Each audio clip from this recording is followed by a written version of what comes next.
don't really know if we have to do what we used to do on Buzzsprout, but I guess we just like old habits, right? Okay. Yeah. Mm-hmm.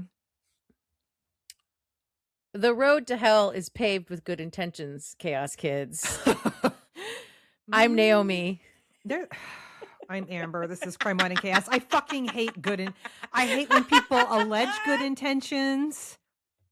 I hate when people say that wasn't my intention. Fuck your intentions. I hate intentions. Well, I mean, if I've learned anything over the years, it's that, yeah, intentions aren't what matters. Impact is what matters. Mm-hmm. And that is the thing we address and we deal with, not our intentions. Yeah, exactly. Mm-hmm. Exactly. Hi, sister. Hi, sister. You're kind of in a mood today. I'm a whole vibe. You are. I've got cats crying at the door, and I might have to open it and deal with that. Would you deal with your shit, please?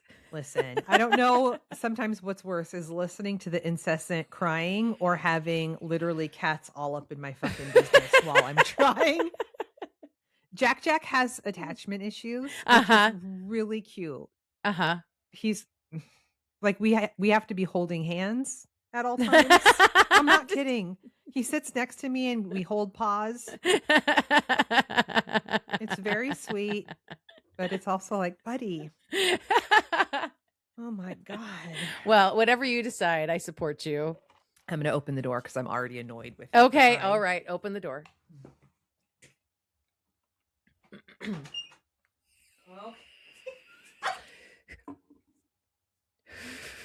You see him running? No, I did not. Okay, and on top of that, he's got these little spring toys that are his favorite. And they're like a binky for him. He always has one in his mouth. So he's running around with his little binky and looking for me. Oh my God, he's like a baby. He's so cute. Anyway, so that's my life. Oh my God. That's what I'm doing. Yep. Okay. Oh, cat tail. No. Cat butt. Jesus fucking Christ. Buddy, get it together. Okay. We've got Buddy. Come on, bud. Sorry. Gary, you can cut all that. Okay. No, Gary, keep all that in. Oh my God. We've got 2 announcements. We do. Okay. I mean, we don't really announce emails, right? We didn't talk about this. No, we didn't announce. We don't really announce. Okay, emails, then we have one announcement. One announcement for the good of the order. One new Chaos Kid Club member. A re-up. And you know what? Okay, so that's Tressa B. And Tressa, we love Tressa. We fucking love Tressa. Tressa also has a podcast. Yes, she does. It's called The Wounds That Do Not Heal, except I was noticing today, because I subscribed to that podcast, that the last episode was February. So I don't know if she's recording anymore. I might reach out to her. Maybe she's on a hiatus. You know, we've talked about taking a hiatus. She knows how to do self-care and stop working for a little while. Look, here's the deal. And I'm just going to say this. And if you want Gary to cut it later, you can tell Gary to cut it. But you guys, here's the thing. One of us might have had like a borderline breakdown yesterday. And it was a break open. Sure. And here's the deal, right? We have bills to pay. And we don't make money just by you listening to us on the streaming apps. We actually pay the streaming apps in order for you to be able to listen to us. And if you love our show, if you're sticking around and you're listening to us, we would really appreciate it if you showed us a little bit of that love through some monetary support, because we are just making enough on the Patreon right now to pay the podcast's immediate bills so that we can continue to put out podcasts for you. And we would really love it. We would really, really, really love it if we got a little more than that. Just a little. We don't want to be famous.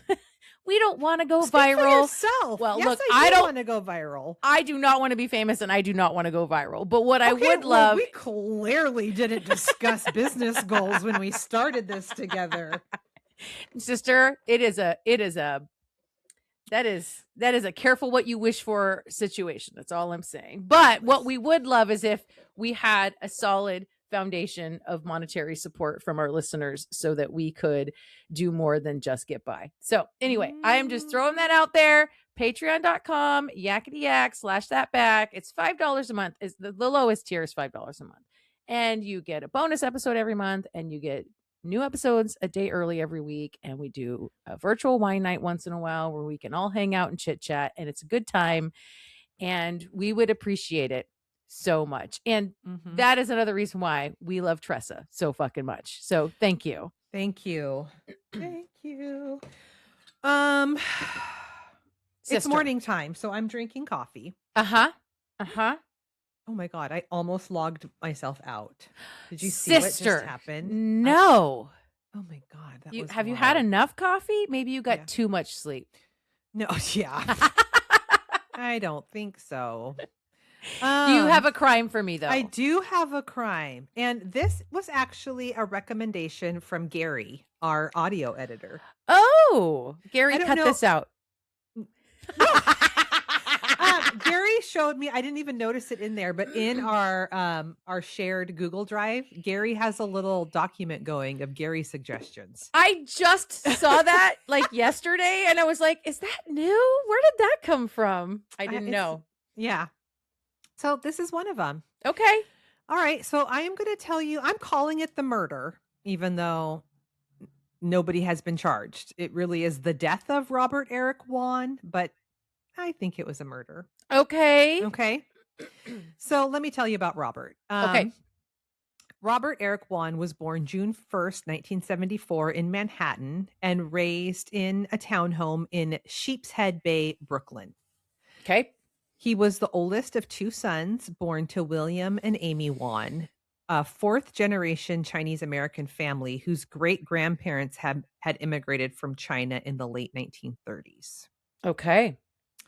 His father worked as a technology executive at Chase Manhattan Bank, and his mother was a school librarian. Oh. Yeah. Robert grew up with a younger brother, Andrew. By all accounts, he was a kid who showed you exactly who he would be when he grew up. He was a Mets fan, and he and his father and his brother would bring his mom to Shea Stadium. Have you been to Shea Stadium? No. No. He loved American history. One Halloween, he dressed up as a Revolutionary War era Minuteman. Okay. Merca. And on a family trip to Williamsburg, Virginia, he was so impressed that he later chose to attend college there. Oh.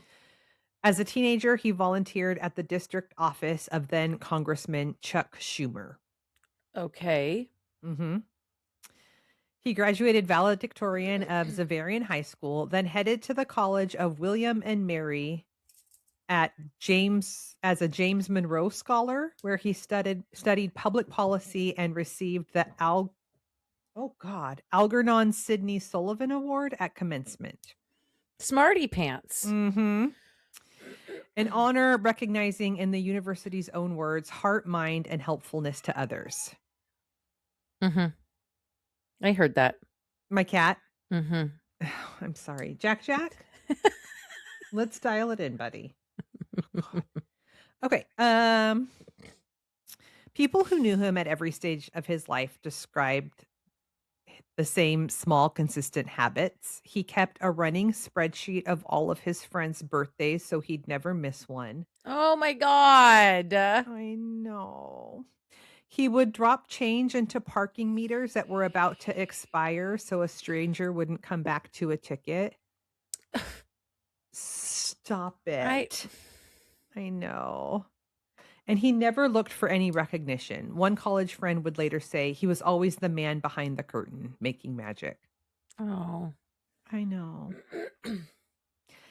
By the summer of 2006, he had grown into a 32-year-old man who, by every account, had it all figured out.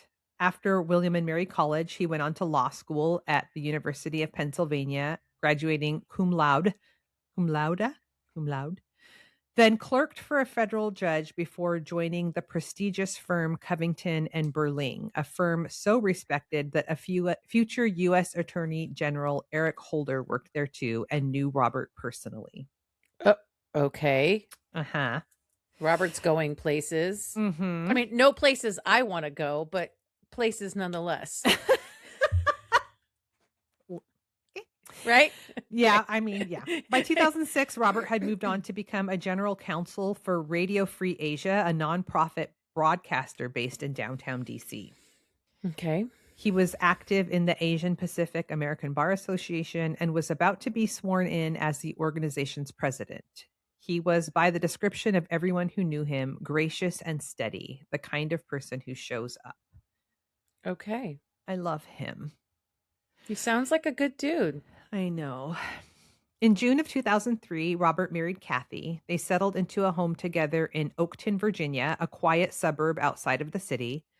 Robert commuted into DC for work, which on a normal day was manageable. But that summer, he had taken on a heavier workload, and the late nights at the office were starting to make the drive home a real problem.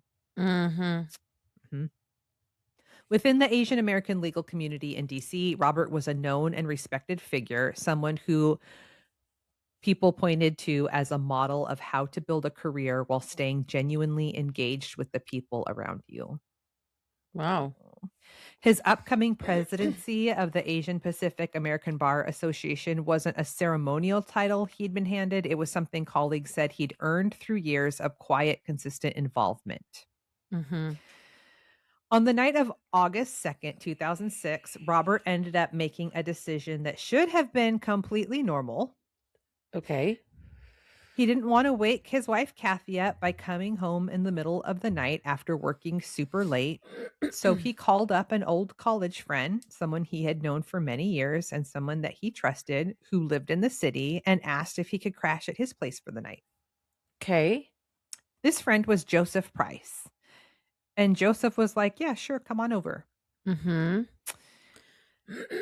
The house at 1509 Swann Street sat in DC's Logan Circle neighborhood, which was a beautiful Victorian row house neighborhood. Mm-hmm. The kind with the original woodwork and the high ceilings. Real estate listings called it charming. Uh-huh. The home belonged to Joseph Price and his domestic partner, Victor Zabrowski. The two had been together for years and were, by most descriptions, deeply committed to each other. Living with them was a third man, Dylan Ward, who was a massage therapist, and the three men described themselves as a family in a polyamorous relationship, sharing the home together. Okay. Okay. Robert had known Joseph Price since college, back when Price was something of an upperclassman mentor to him. They'd stayed close over the years. Robert had been to this house many times before. He also knew Robert's partner, Victor, and he knew Dylan. So, it was a safe place. He'd slept on the couch before. He'd been there before. Sure. Okay. The entire mystery of this case is all inside a window of 79 minutes. Okay. The whole story from beginning to end was 79 minutes, and it's still largely unknown what the fuck happened. Okay. At 10:24 p.m., Robert called ahead to say he was on his way. At 10:30, he arrived at the house, and by all accounts, the three residents, it was an ordinary night. Robert said hi. They chatted for a bit. Robert took a shower and headed to the guest room to settle in for the night. Like, he had no plans of like staying up, and like the whole point was like, I just need to sleep. Right. I'm just Right? not driving right now, and Mhm. I've been working late, and I'm done. Mm-hmm. Yeah. Just going to sleep. So he took a shower. He put in his mouth guard that he wore every night to bed. And he went to sleep. He's like, night, thanks for your hospitality, going to sleep. Mm-hmm. A neighbor watching the 11 o'clock news would later report hearing a scream come from the direction of the house sometime before the broadcast ended. So before 11:35 p.m. Okay. Police later determined that scream was Victor Zabrowski, so Joseph's partner. or one of the Okay. partners. Right. At 11:49, Victor called 911 and he told the dispatcher that an intruder had broken into the home and stabbed their house guest. I'm sorry. Mhm. What? Mhm. Paramedics arrived 5 minutes later at 11:54. What they found didn't match what you would expect from a violent home invasion. Robert was on the pull-out sofa bed in the guest room, lying flat on his back, almost like peaceful like. He had 3 stab wounds to his chest and abdomen, but there was no blood. Not on him or not on the bed, not on the floor. Almost like it had been cleaned up and staged. Uh-huh. Uh-huh. So the 3 men in the house were also unusually calm. They weren't screaming or crying. They weren't even trying to direct the paramedics to where their friend was. They were just like eerie, like it was eerie. Okay. Mhm. Robert was rushed to George Washington University Hospital and he was pronounced dead at 12:24 a.m. Uh-huh. So somewhere in that 79-minute window, Robert went from just going to bed with his mouth guard in to fucking to dead. What? Mhm. Yeah. According to the police affidavit that would come years later, there was evidence that possibly Robert had been restrained, incapacitated, and sexually assaulted before he was killed. And to this day, nobody outside of that house has ever been able to fully account for what happened to him. Oh, Yeah. what? Thanks, Gary. Thanks, Gary, for this. What the fuck? I don't know. So when police first arrived, 3 things jumped out to them immediately, and none of them fit the intruder story. First, the 3 men were all wearing bathrobes and they all appeared to have recently showered. Uh-huh. Like after discovering their friend had been stabbed by a stranger, they all went and showered. Right. Second, there was no sign of forced entry. They were just washing off the bad vibes, Amber. The bad vibes. Mm-hmm. Mhm. There was no broken window, no jimmied lock, nothing like that. They told the police the assailant must have come through the unlocked back gate and through a door that had been left open, then escaped the same way. But when investigators examined the fence and the yard, they found undisturbed spider webs across the gate and across the path where they were saying that the intruders supposedly came from. Mm-hmm. Third, a knife from the home was found near Robert's body, smeared with blood, but when examined, the blade didn't match the dimensions of the wounds. So it looked to investigators like planted evidence. Uh-huh. Hmm. Yeah. Within 2 weeks, the Metropolitan Police Department had gone public. They believed the crime scene had been staged and tampered with by the 3 men. Okay. Then came the autopsy, which only deepened the mystery. Oh, right. Hmm. It was confirmed that Robert had been sexually assaulted. There were puncture marks on his body that suggested he might have been injected with something to restrain him or paralyze him, Oh my which would God. explain why there were no signs of a struggle and no defensive wounds. And it appeared like he was stabbed 3 times in the chest, like they were just like clean stab wounds, like there was no, Right. like he was totally restrained. No, nothing on his body indicated that he was fighting back. Right. But the toxicology report came back clean. There were no drugs in his system. Well, like, what did they test for, though? Right. Exactly. Uh-huh. Uh-huh. Investigators also searched the home and found a substantial collection of BDSM toys, much of it belonging to Dylan, including restraints. Mm-hmm. But I mean, that doesn't mean anything. no. Lots of people have those things in their home and don't murder people. Do they? Uh-huh. Mm-hmm. Mm-hmm. So they were never able to forensically connect any of those items to Robert's murder. Right. There was one more thing that was odd, which was the knife that was missing from the Sorry, I have a cat that's just trying to get comfortable here. Mm-hmm. Mm-hmm. Where if was it fits, it sits. That, oh my God, why do cats do that? In boxes that are like, and then they like, that can't be comfortable. Apparently it is. Okay. Where was I? Oh, okay. There was one. Okay. Investigators believed a knife was missing from a cutlery set belonging to Dylan Ward and that its dimensions could have matched Robert's wound. It became a significant thread for prosecutors to pull on, but it never fully held. Dylan's own mother would later testify that she still had that very knife in her possession, having kept it originally after giving her son the set, because that was like a knife that she liked. So like she gave him the whole set and kept that knife. It wasn't a missing knife. Okay. But you know, moms sometimes with their boys who are being looked at for something terrible. I do. I do know it's moms a mom and their son boys. thing sometimes, right? Sometimes with some moms and their sons, yes. Yeah, not my baby boy. I'm just going to say that I have that knife. I can't find it for you. But I know I have it.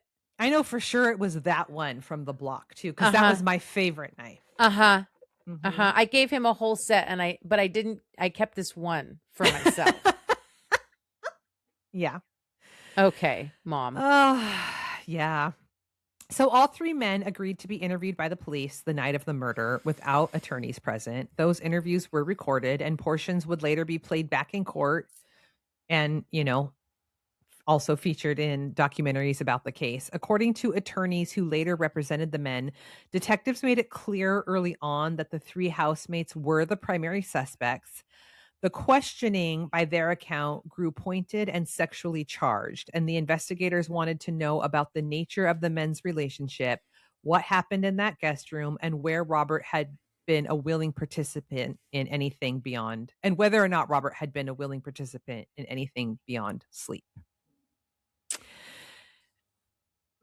This reminds me of like Satanic Panic, where it's gay men, it's BDSM. Right. So clearly there has to have been some really twisted fucking shit going on in this house. 100%. Absolutely. I agree with you on that. Mm-hmm. Although there was evidence that Robert was sexually assaulted. So I don't know how I feel about this.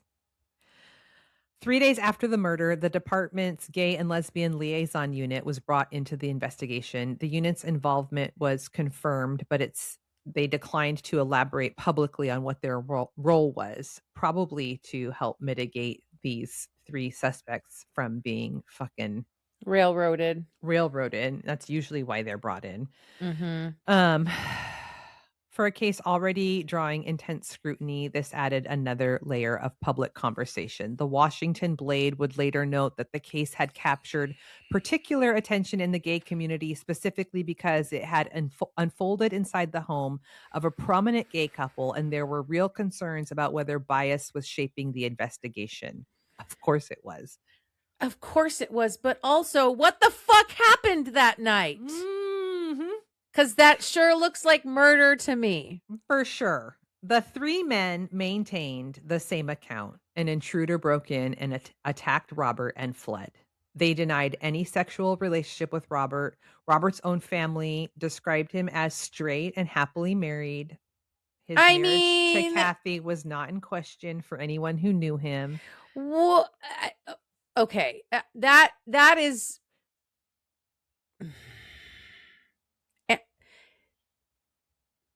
Lots of men are in the closet and appear happily married. That is not unheard of. That is just because his friends and family think that he's totally straight and everything's fine with his marriage doesn't mean that he is totally straight and everything's fine with his marriage. Or it could mean that he is, and maybe he actually was just genuinely curious. It could mean any number of things. Mm-hmm. Yeah. But after that initial interview, the three men stopped talking. They refused to be interviewed. No more public statements, nothing. 3 months after Robert's death, the Swann Street house was burglarized, which was weird. And Joseph Price's own brother, Michael, along with an accomplice, broke in and stole more than $7,000 in electronics. Both men were initially charged, but those charges were later dropped. I have a hunch, especially since it was Price's brother, that possibly that was staged to be like, see, we have another intruder. You know what I mean? Yeah. Maybe. I don't know. What are your thoughts on that? I don't know. I don't know. I'm still taking this all in. Okay. Meanwhile, the case bounced around the U.S. Attorney's Office, passing through 3 separate prosecutors over the course of a year. Evidence samples sent to the FBI crime lab analysis. And in 2007, Robert's widow gave a statement to the Washington Post expressing her frustration with how long all of this was taking. Mm-hmm. On the first anniversary of his death, Kathy held her first public press conference, appealing directly to the public and indirectly to the 3 men for more information. She had retained Eric Holder, her husband's former colleague, to help advocate for the case. At the same press conference, Holder spoke directly to the 3 men and said, quote, "You need to ask yourself, have I provided police with all the information I know?" Mm-hmm. By 2008, the Washington Examiner would name the Wone case as one of the top crime stories to come out of Washington, D.C. that year, not because of a breakthrough, but because of how unusual it was for a case this prominent, this well-documented, to sit completely stalled for so long. Yeah. This is weird, right? It is really weird. Uh-huh.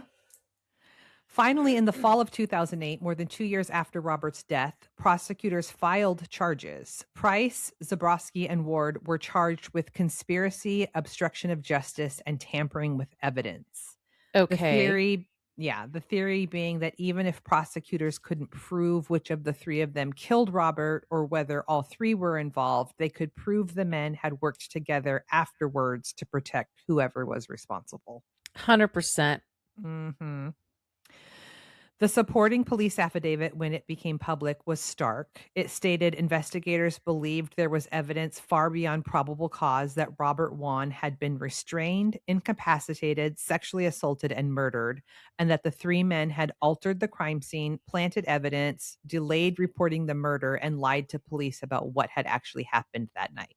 Mm-hmm. Mm-hmm. The conspiracy and obstruction trial finally began in the spring of 2010, nearly 4 years after Robert's death. And it was a bench trial. I know. Interesting.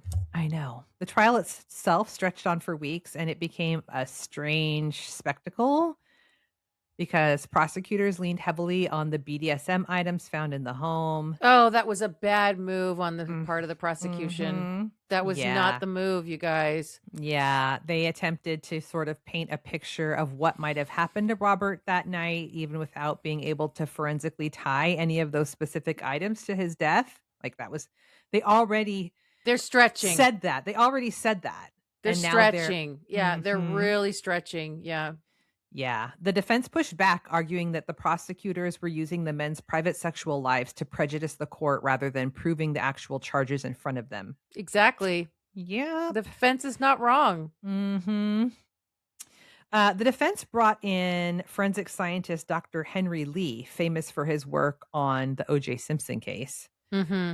His testimony for the defense became part of the trial's narrative, though it's worth noting, and we'll come back to this, that in later years, Lee would be found liable in an unrelated case for fabricating evidence in a 1985 trial.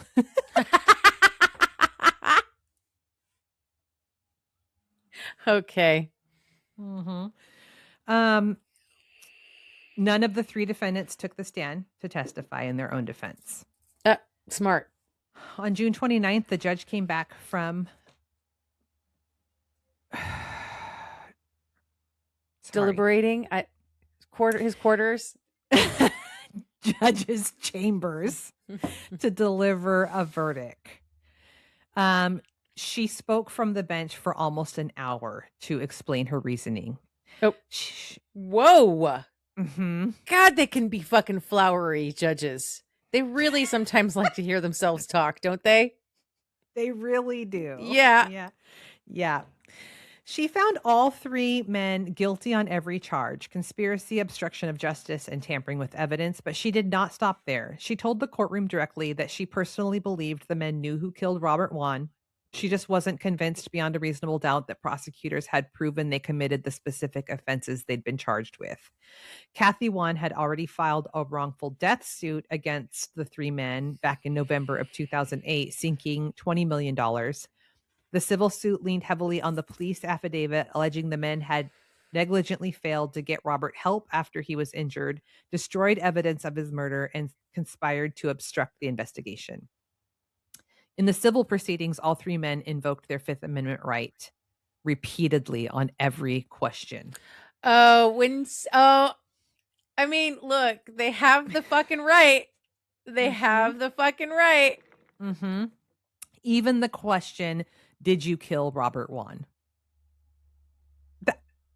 Well, no, because once you invoke the Fifth, you have to you have to stand on that for every question. You do? Yeah, you can't. Yes, you can't just like pick and choose which questions you're going to answer. You're going to plead the Fifth on. Once you plead the Fifth, everything going forward, you have to plead the Fifth. Interesting. What's the point of even asking any more questions going forward then? Why would it just be the end of I think at that point it becomes about especially about the prosecution illustrating. Right? It's illustrative, it's not informative. Does that make sense? Like, yeah. It's painting the picture that the prosecution wants to paint of this person. You know what I mean? Because look at how you responded to that. Oh, he even pled the Fifth when they asked him if they murdered him. Like, I'm not going to answer that without incriminating myself. Do you know what I'm saying? It's a tactic at that point, not I mean, all of this is a tactic. 100%. Right? But this is a specific tactic that the prosecution uses when they have a witness that is pleading the Fifth. Gotcha. They ask all the questions to invoke that kind of reaction in the jury or the judge who is assessing the situation. Interesting. Okay. Well, in 2011, the civil case settled out of court for an undisclosed amount. No one has ever been charged with Robert Wone's murder. Under the U.S. law, murder carries no statute of limitations, so theoretically, those charges could be filed at any time. Yeah, there's lots of theories floating around out there about what happened to Robert. A lot of people think that maybe he was drugged and assaulted, and that whatever he was drugged with was not tested in that toxicology report or that toxicology screening. A smaller number of people, like online sleuths, have floated this idea around that maybe it was just one of the men that went in and killed him and the other two are just protecting him. Nearly everyone agrees, including the judge, that the three men in that house know what exactly what happened to him. Yes. And they have not spoken to the media. They did not participate in the 2023 Peacock documentary that re-examined the case. The filmmakers reached out and they were like, "Hell's nah." Wait, what did what were the sentences for the charges that the judge found them guilty of? That's a great question. Did they not serve any time for that? I don't think so. I mean, it was very little. These are like misdemeanor charges. Oh. Yeah. It's like all that they could do. Yeah. I don't even have that in there. It's so insignificant. I see. But the 2023 documentary, which I haven't watched, I want to now, it brought a fresh wave of attention. So maybe, you know, in the years since, multiple organizations have created scholarships and honors in Robert's name, including an award through the Virginia Department of Social Services for exemplary service and an annual judicial clerkship and internship conference that rotates among DC area law schools. And yeah, his murder is still unsolved. And the three men, they're not in a relationship anymore. Or Dylan is no longer in a relationship with the other two. So I also think it's interesting that even after all these years, nobody has turned on the other. I mean, it's a mutually assured destruction situation, probably. For sure. But that is wild to me. My first thought especially after you said that they were all in bathrobes and had been showered, was like, okay, the shit went down in the shower. Oh, because he showered and went to bed and there was no blood on him. That's right. You think they joined him in the shower and did something or to him. someone joined him in the shower. And then once they had to cover it all up, it was like, we should all take showers to wash away evidence.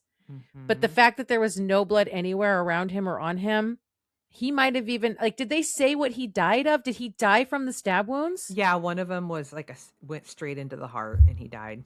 Okay. And obviously they didn't do any forensic testing in like the drain. Right. For blood. Right. Oh man. I hadn't thought of that. I think you're probably right. Wow. Huh. Wild. And I wonder if it was,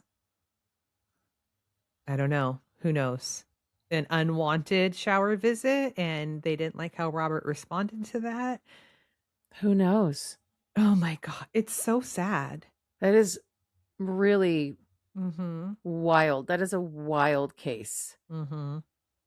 Thanks a lot, Gary. Yeah. Thanks, Gary. Leaving us on a cliffhanger. Fucking no bows, no tie. We're not wrapping that one up. And no, we're not. Do you have a chaos?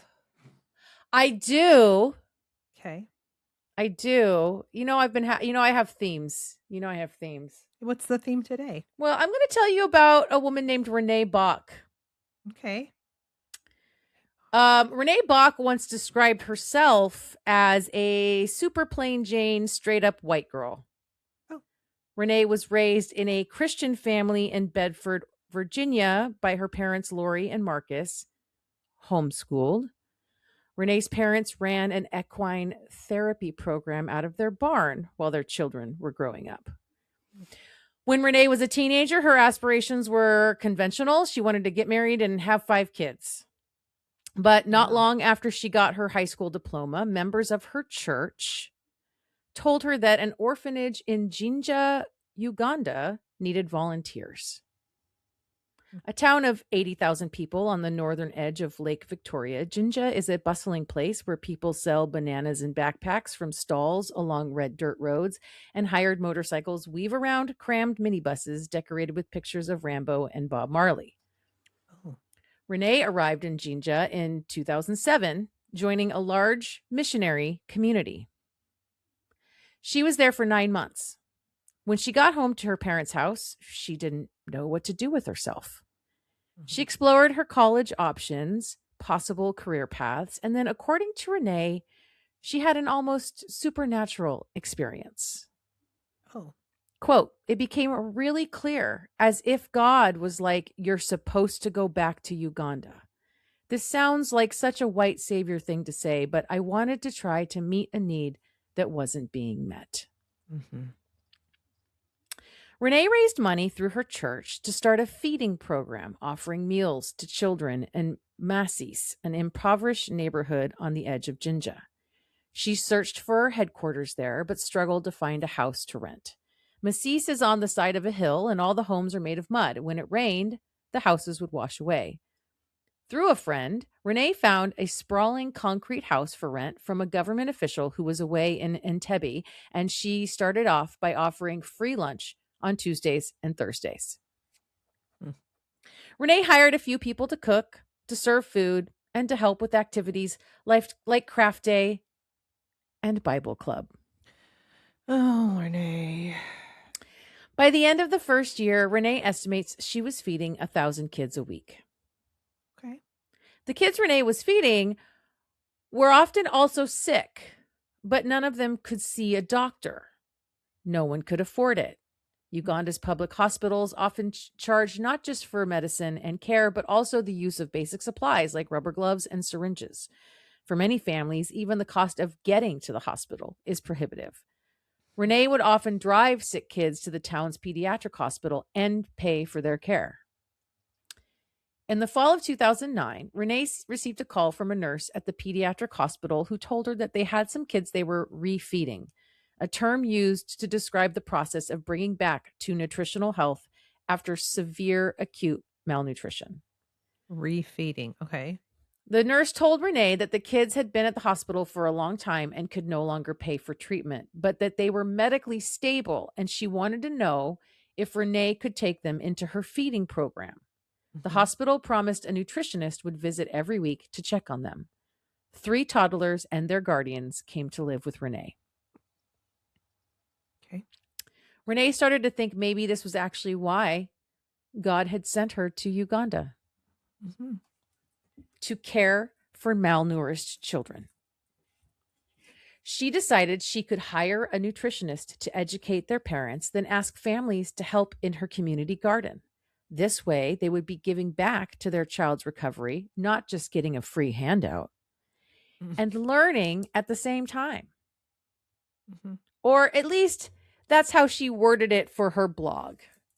She has a blog. Well, yeah, Renee was blogging about her whole endeavor this whole time, Amber. Oh, Renee. No.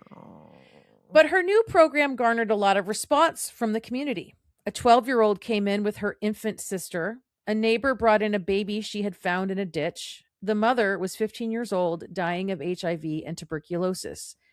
The baby's name was Selah, and Renee would later adopt her. Medical professionals throughout the region started referring people to Renee's place. People were traveling for 8 or 9 hours to get to the center. Renee called it serving his children. No. And registered as an NGO with the Ugandan government in 2011.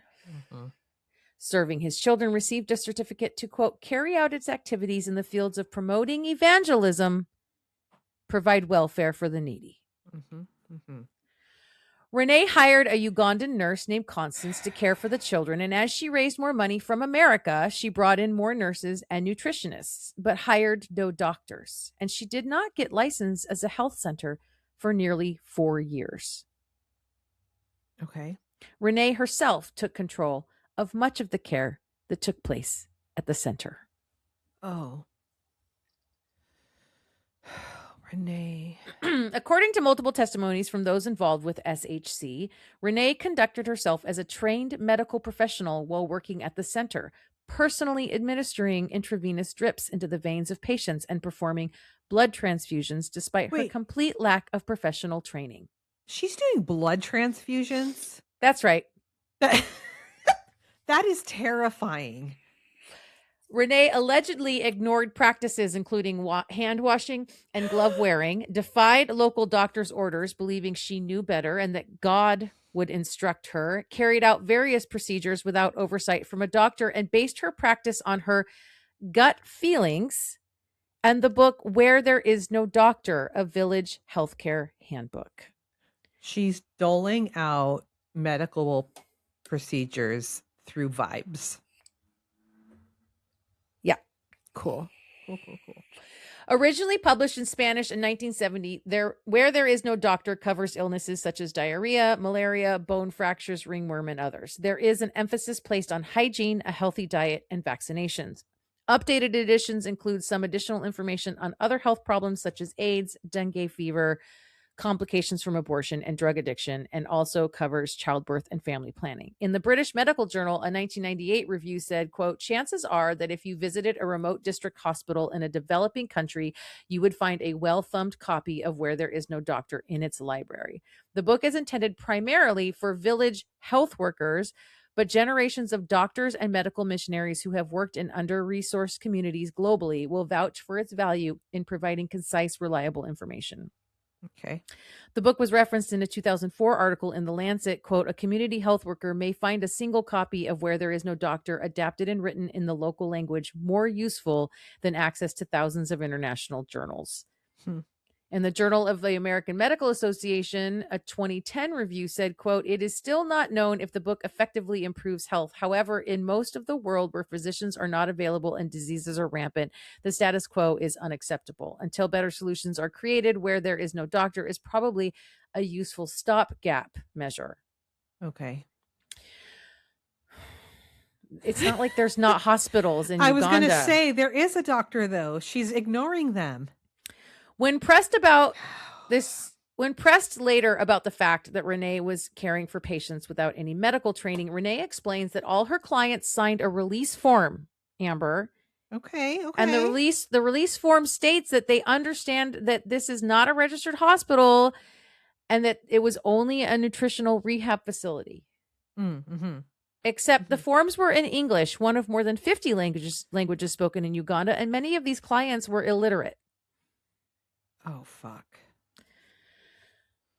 Medical supervision was critical because treating malnourished children is not as simple as just giving them food. No, because that could make them sicker if you In a state of severe malnutrition, the body starts to consume itself in order to survive. Intracellular enzymes stop functioning properly, and so do major organs. When nutrients are introduced, a huge shift in electrolytes can cause a potentially deadly condition known as refeeding syndrome. Jeez. In world-class pediatric intensive care units, physicians closely monitor patients' electrolyte levels and adjust treatment accordingly. Renee, of course, could not provide anywhere near that level of care. Oh. But neither could the hospitals that were calling her to take patients. In July 2010, Renee posted on her blog, quote, tomorrow I am picking up 4 more children from the hospital. She asked her followers to pray for the children's recovery and her sanity. I fucking hate the blog, and this is a total aside, but one of the things, I almost said this in my story too, about Robert, the fact that he did things under the radar, that's the move. I fucking hate it when people post or advertise or announce that they've done a good thing. It gives me the ick so much. Yep. It's so fucking gross. Uh-huh. Okay, anyway. Renee says she was overwhelmed by what she'd taken on. She asked around to figure out how to keep medical charts that would be intelligible to staff at Ugandan health facilities. People told her to just buy a school notebook and write in it. That's what everyone does. Okay. Renee had been raised to believe that Christians have a responsibility to help the needy, and that with tenacity and research, ordinary people can achieve most things they set their minds to. Ordinary people can't just become doctors, though. No matter how much I set my mind to that, I have to go to med school. That's details, sister. Okay. It's just details. It's an important one. Renee's mother...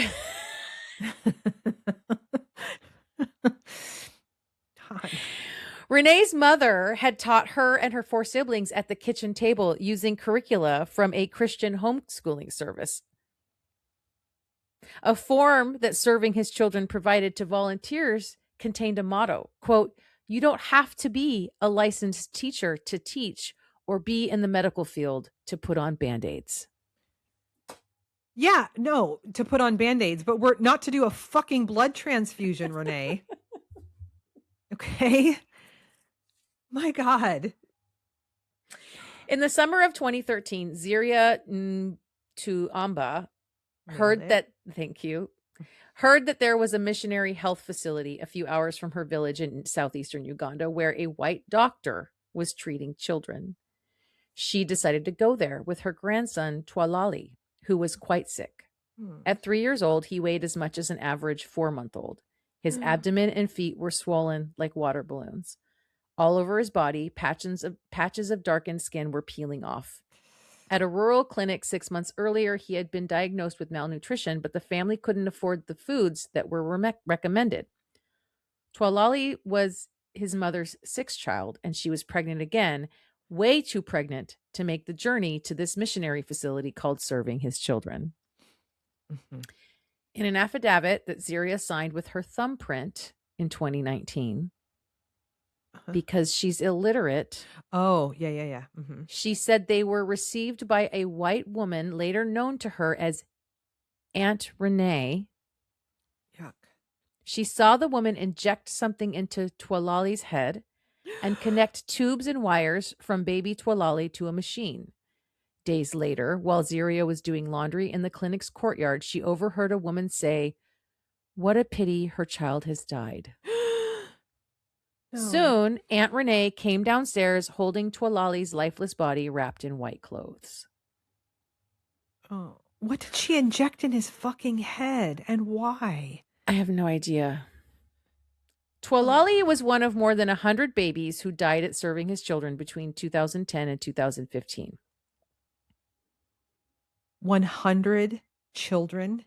Many of the children brought to SHC were suffering from conditions that the center was not qualified to deal with, including malaria, pneumonia, and tuberculosis, and were only permitted by Ugandan law and international guidelines to be treated in a higher level health center. Mm. In 2011, 20% of the children in SHC's care died, which some attribute to the lack of trained medical staff at SHC. The death rate dropped to 18% in 2012, and after Renee hired 2 doctors at the nutrition center in 2013, it fell to 10%. Oh my God.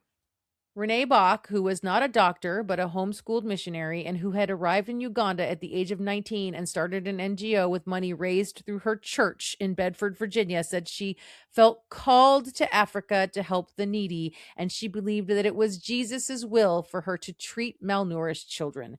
Renee wrote on her blog in 2011, quote, "I hooked the baby up to oxygen and got to work. I took her temperature, started an IV, checked her blood sugar, tested for malaria, and looked at her HB count." Mm-mm. In Mm-mm. January 2019, a lawsuit was filed against Renee. That particular blog post was one of them cited in the lawsuit, and Serving His Children in Ugandan civil court. The suit, led by a newly founded legal nonprofit called the Women's Pro Bono Initiative, lists the mothers of Tuolali and another baby as plaintiffs. They sought monetary damages for 2 mothers whose children died in Renee's care, as well as accountability for 105 other cases. Wow. They filed the case on a basis of human rights violations and of class discrimination. The suit includes affidavits from former employees of Renee's charity. A gardener who worked there for 3 years asserts that Renee absolutely posed as a doctor. Quote, "She dressed in a clinical coat, often had a stethoscope around her neck, and on a daily basis, I would see her medicating children." Oh my God. An American nurse who volunteered there states that Renee, quote, "felt God would tell her what to do for a child." Mm-mm. A Ugandan driver says that for 8 years, quote, "on average, I would drive at least 7 to 10 dead bodies of children back to their villages each week." Oh. I should note that a journalist who spoke with this Ugandan driver found his credibility suspicious. Okay. Only one American medical practitioner provided an affidavit for the lawsuit, Jacqueline Kramlich, a nurse who volunteered at SHC in 2011. SHC was not licensed as a health facility during her time there. She asserted that the clinic's management showed a lack of supervision and professionalism, and Renee did not follow orders of any medical professional. In fact, she gave orders to her nursing staff. Oh God. Jacqueline arrived at SHC a few months after finishing a BA in nursing and went in holding Renee in really high esteem. She had the impression that Renee was in over her head and there was no help to be found because it's Africa, which was clearly not true at all. Mm-hmm. All Jacqueline's first real red flag was that Renee didn't really seem to want her help once she was there. If she asked basic nursing questions like, "Are there any contraindications for this medicine?" Renee would be like, "Don't worry." Because she doesn't know what that question means. Right? Right? God. Fuck. That's scary. Jacqueline left SHC after less than 4 months. In her resignation letter, she told the board, quote, "Although Renee is very intelligent, quick to catch on, and unquestionably dedicated and motivated, the fact remains that she has no formal training in the medical practice with which she works every day." Mm-hmm. Jacqueline added that it seemed, quote, "unreasonable and even dangerous that an untrained person like Renee should be in a supervisory position." Mm-hmm. Jacqueline moved back to the U.S. in 2015, but before she did, she filed a police report with the Jinja police. In March 2015, shortly after Jacqueline spoke with the police, Jinja's health officer arrived at SHC and ordered Renee to shut down immediately because she was operating with an invalid license. It had expired. Renee denied she had done anything wrong, but she followed the advice of her church elders. Stop it. Stop it. Several missionary men in their late 20s who fancied themselves the leaders of the Jinja Christian community. Cool. And Yep. she wrote an open letter acknowledging the accusations. Quote, "Over the years, I have unfortunately been put in situations where I felt it necessary to act outside my qualifications. Outside of my qualifications. I can see and do not deny my past mistakes as a leader." Sure. SHC remained closed for 2 years. Eventually, SHC reopened in partnership with the government at Kigandalo Health Center, with Renee serving in an administrative position. But in the meantime, mothers kept coming to the house in Massis, so they were shuttled to the Children's Hospital where Renee had arranged to provide food and to sponsor medication. Jacqueline's concerns might have been forgotten if not for a friend of hers. Jacqueline was the nurse. Right. Kelsey Nielsen, an American social worker who was part of the same missionary circles in Jinja. In 2018, Kelsey began an influential social media campaign called No White Saviors that took aim at the failings of Western aid in Africa. Did I tell you I was on a theme? Yeah. This is Live Aid. Live Aid Part 2. Renee Bach became No White Saviors' primary target. Mm-hmm. The term white saviors derives from the white savior industrial complex, a term coined by writer Tehu Cole, who notes that white savior industrial complex is not about justice, but about having a big emotional experience that validates privilege. One song we hear too often is the one in which Africa serves as a backdrop for white fantasies of conquest and heroism. Mm-hmm. White saviors could be described as people who insert themselves into such songs, portraying themselves as heroes when in fact their heroism is often harmful. Right. Kelsey lives most of the year in Kampala, where she shares an office with Olivia Patience Alaso, a Ugandan social worker who co-founded No White Saviors with her. Their goal is to decolonize development by holding missionaries and humanitarians accountable for the assumption of white supremacy underlying their charity. In Uganda, No White Saviors hosts consciousness-raising workshops. On social media, it chides celebrities for enhancing their reputations by adopting African children, solicits funds for favored causes, and offers inspirational messages. But the Renee Bach story is what has propelled the group to prominence. In an interview with Al Jazeera, Olivia said, "People have taken Africa to be an experimental ground where you can come and do anything and walk away. If it was a Black woman who went to the US or any part of Europe and did this, they will be in jail right now. But because of the white privilege, this woman is now free." After the lawsuit was filed, Renee stepped down from her role as SHC's program director, temporarily returning to the U.S. in a volunteer role to help fundraise for her organization's team in Uganda.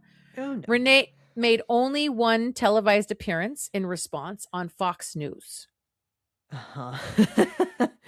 She was joined by her attorney, David Gibbs, who previously led the effort to keep Crime, Wine, and Chaos alum Terry Schiavo on life support, and went on to run the National Center for Life and Liberty, a legal ministry that advocates for Christian causes.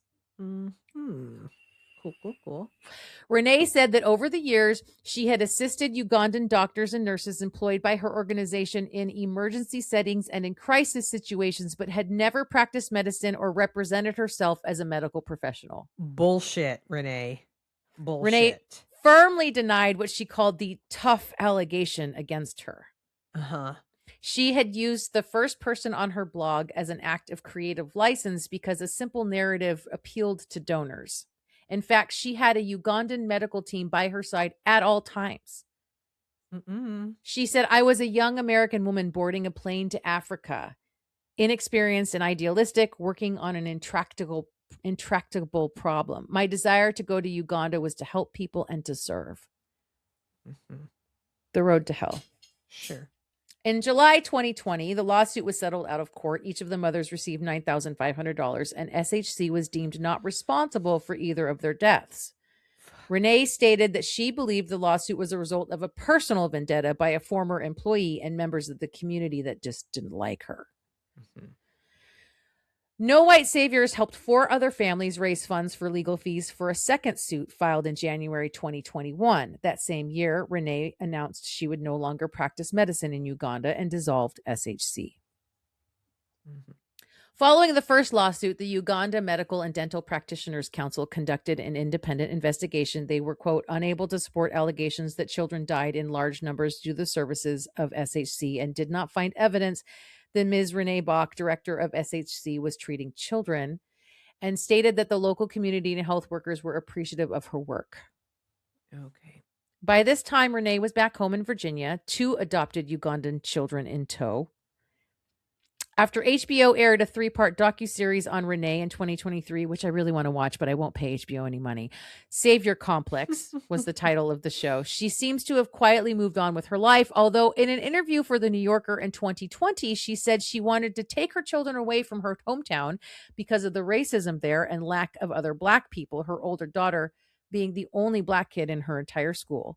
Both her sisters were living in California at the time, and she was considering moving there. Quote, I want to be in a place where I could live a life of service again. I genuinely enjoy helping people, and I feel like an idiot saying that because everyone is like, you just killed a bunch of people. I would love to live in a really low-income, diverse community, like immersion, just to move into a Section 8 housing community and not be completely ostracized is an art. No. Oh, my God. No. Okay. God, these poor children that she's adopted. Renee has many detractors and many supporters. In a dire situation where sick and dying children are the center of it all, some believe that any help is better than no help. And that lies at the crux of the white savior complex, that qualifications don't matter, only intention and effort do. Oh, my God. Add to that mix the notion of God's will and being called to minister, spread the word, share the good news, and desperately impoverished parents seeking treatment for their seriously ill children. And the whole thing is just questionable at best. I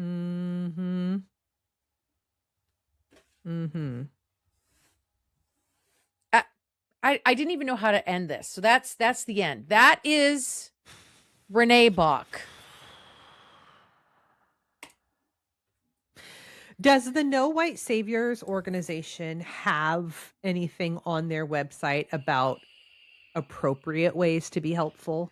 Well, I mean, yes, there's one of the things that come up over and over is like part of the complex of white saviorism is like, you know, Renee saw this need and she was like, I will fill this need. And it's like, I will create an organization and I will save these children. And it's like, organizations exist. Government, like subsidies exist. Like, you know, the UN and international bodies the World Health Organization exists. Like there's already mechanisms in place.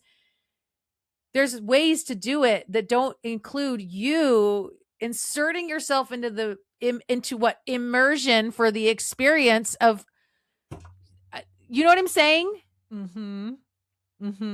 Part of the complex, the white savior complex, is that like, I see a problem and I am the one who's going to fix it. It's very self-serving. It is, but then there's also like, I'm just playing devil's advocate just because I'm legitimately curious. Then there's also the throwing money at something and not actually having boots on the ground, which is also gross. Okay. Right. Sure. But boots on the ground doesn't mean I start my own organization. No. Like you can plug into legitimate organizations that are doing good fucking work. That's true. Or maybe you go to fucking school and get the medical training so that you can go be a doctor. Yeah, there's that. You know? There's that. Yeah. Yeah. And also on top of all of that, what doesn't get discussed here is the systemic issues that lead to these circumstances for these children in the first place. Yeah. Why are these children malnourished? Why is Uganda so impoverished? It's because of the white Western nations to begin with. Right. It's because of the colonization of the entire continent of Africa to start with. The extraction of their resources for the benefit of Western countries at no benefit to the people that live there. Oh my gosh, I'm having this is full circle. I'm having a Dr. Romani moment. Like if a system could be a narcissist, white Americans are narcissists. Yes. It's like yes, that's exactly right. One of the things I was like learning about today was like being the creator of the problem so that you can be the hero. Yes. And then like the victim getting stuck in this like, oh, but you saved me, and forgetting the part about like I was the reason that you were the reason I needed to be saved in the fucking first place. Exactly. That is what we're talking about. That is literally what I'm talking about here. I think there's a word for that. It's escaping me right now, but there is a word for that. Yes. Oh my God. And what's interesting is I just finished listening to a podcast episode, and I know that you and I talked about this case once before, and you did a similar story. It was a different people, but similar story where the ex-husband while masked up, like went into the ex-wife's house and attacked her, and then all of a sudden showed up unmasked to save her. Yes, it was the gal who was her boyfriend.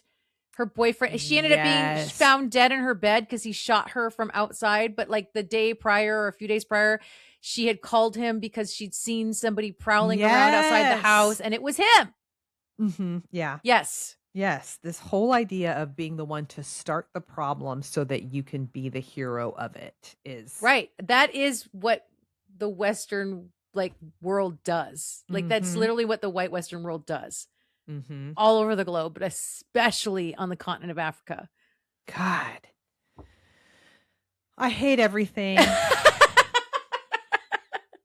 Thanks for listening to my story, though. I appreciate you letting me do that one. Yeah. What do you mean let you? I mean, as opposed to those other episodes where I'm like, nope, you're done.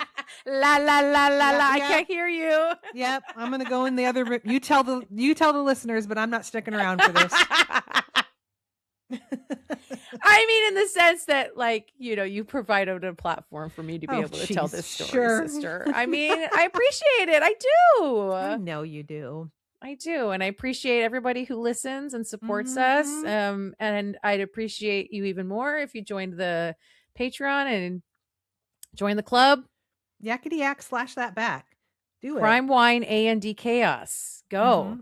Be like Tressa. Yeah. Well, I mean, you might not be able to be like Tressa because she's pretty amazing. Give us a review. That helps a lot. That helps people find us when they go looking for, something new to listen to. If you review us wherever you listen to us, at least give us a rating. If you're on an Apple product, you can go into the Apple Podcast app and you can type up a review. We love that. We'd appreciate that. And I love you, sister. I appreciate you. Love you. This was really chaotic today. Chaotic. Yeah, it was. Goodbye. Goodbye. Bye.